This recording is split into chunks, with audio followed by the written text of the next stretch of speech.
Hi everyone, in this video, I will be showing you how to remove a Meta AI from Instagram.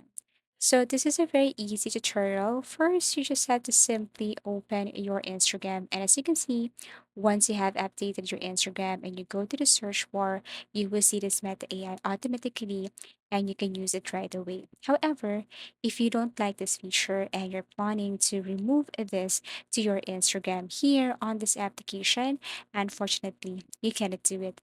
There is no option for that. However, I'm going to show you a few methods on how to simply avoid this Meta AI on Instagram. The first thing you should do here is to just simply go to your phone settings and then go to app management. If you're using Android, go to app list. Here you can scroll down and look for Instagram or go to the search bar and then type Instagram. And what you're going to do here is to click the application. So let me type it right here, Instagram, tap this one. And then what you're going to do here is to click this uninstall and then tap OK. Now, once done, you can exit this or you can exit your phone settings and then go to any web browser, for example, Google web browser. And this time you have to look for the older or oldest version of Instagram. Here in the old version of Instagram, obviously, this one is not updated, so you can no longer use or see this Meta AI.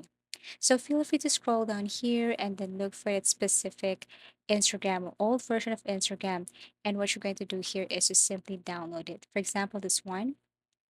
So you can download this latest version if you want the Meta AI. If not, then scroll down right here, scroll down and then look for the oldest or older version of Instagram. And then after that, you have to click this download button and then install. And then after that, open and log in your Instagram account. When you go to the search bar or you go to the messenger search bar, you will no longer see this Meta AI. So that's how you get rid of Meta AI on Instagram. You cannot remove this on the specific application, but you can just simply uninstall and then look for the older version of Instagram. So if you have found this video helpful or if you want to suggest something, please do comment down below and please do like and subscribe to our channel. See you again in our next video tutorials.